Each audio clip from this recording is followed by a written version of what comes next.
حضرت فاطمہ رضی اللہ تعالیٰ عنہ کا سبق آموز واقعہ جاننے کے لیے اس ویڈیو کو اینڈ تک ضرور دیکھیے گا۔ بسم اللہ الرحمن الرحیم۔ محترم ناظرین، ایک مرتبہ حضرت فاطمہ رضی اللہ تعالیٰ عنہ بیمار ہوئی۔ ان کا حال پوچھنے کے لیے آپ صلی اللہ علیہ وآلہ وسلم تشریف لائے۔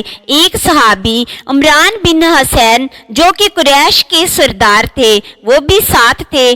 دروازے پر جا کر پوچھا کہ بیٹی اندر آ جاؤں، میرے ساتھ ایک آدمی اور بھی ہے۔ تو حضرت فاطمہ رضی اللہ تعالیٰ عنہ نے عرض کیا، یا رسول اللہ صلی اللہ علیہ وآلہ وسلم، میرے گھر میں اتنا کپڑا نہیں ہے کہ میں پردہ کر سکوں، اور کوئی چادر بھی نہیں ہے جسے میں اپنا چہرہ ڈھانپ سکوں۔ ہمارے علم کے مطابق یہ کیسی بے بسی کی زندگی ہے؟ یہ بھی کوئی زندگی ہے کہ کپڑا منہ چھپانے کے لیے بھی نہیں ہے اور کوئی گھر میں بھی کپڑا موجود نہیں ہے۔ حضور اکرم صلی اللہ علیہ وآلہ وسلم کی سب سے پیاری بیٹی، جنت کی عورتوں کی سردار اور جنت کے سرداروں کی ماں، اللہ کے شیر کی بیوی اور محمد صلی اللہ علیہ وآلہ وسلم کی بیٹی اس حال میں ہے کہ گھر میں چادر پردے کو نہیں ہے، تو آپ صلی اللہ علیہ وآلہ وسلم نے اپنی چادر دی کہ میری بیٹی فاطمہ رضی اللہ تعالیٰ عنہ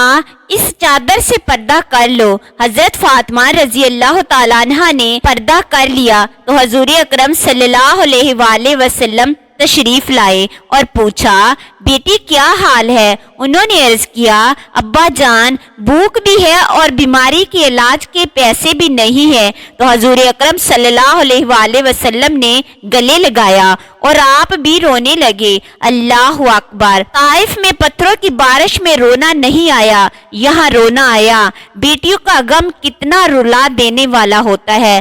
آپ صلی اللہ علیہ وآلہ وسلم نے فرمایا، اے میری بیٹی غم نہ کر، اس ذات کی قسم جس نے تیرے باپ کو نبی بنایا، آج تیسرا دن ہے، میں نے بھی ایک لقمہ تک نہیں کھایا۔ تیرے گھر میں فاقہ ہے تو تیرے باپ کے گھر میں بھی فاقہ ہے۔ یہ اس نبی اور اس کی بیٹی کے گھر کی حالت ہے جسے اللہ تعالیٰ نے فرمایا تھا کہ اگر آپ چاہیں تو سارے عرب کے پہاڑ کو سونا بنا دوں۔ عرب کے پہاڑ، مکہ اور مدینہ کے پہاڑ سونا بن جائیں، پھر یہ سونا بن کر کھڑے رہیں گے، بلکہ آپ کے ساتھ چلیں گے۔ آپ کو توڑنے کی اور کاٹنے کی مشقت میں نہیں ڈالوں گا، جتنا فرمائیں گے اتنا ہو کر سامنے آئے گا۔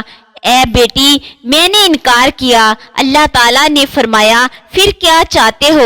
میں نے عرض کیا، مجھے یہ چاہیے، ایک دن بھوکا رہوں اور ایک دن کھانا کھاؤں۔ اے امت کے غریبوں، اگر تمہیں روٹی نہیں ملی تو تمہارے نبی کو بھی کئی دن روٹی نہیں ملی۔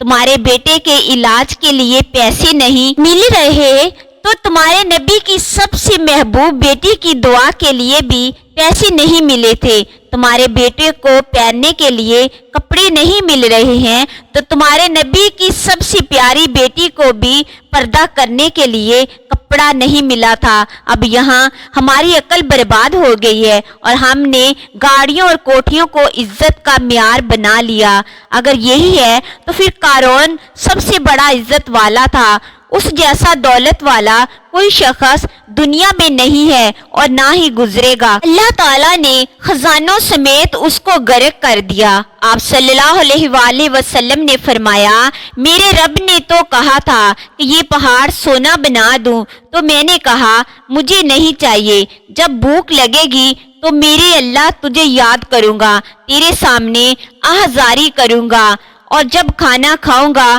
تو تیرا شکر ادا کروں گا اور تیری تعریف کروں گا۔ اللہ تعالیٰ کمی بیشی معاف فرمائے اور ہمیں اپنی زندگی نبی کریم صلی اللہ علیہ وآلہ وسلم کے طریقے مبارک پر گزارنے کی توفیق عطا فرمائے۔ پیارے ناظرین، مزید ایسی ویڈیوز دیکھنے کے لیے ہمارے چینل پر سبسکرائب کریں۔ شکریہ۔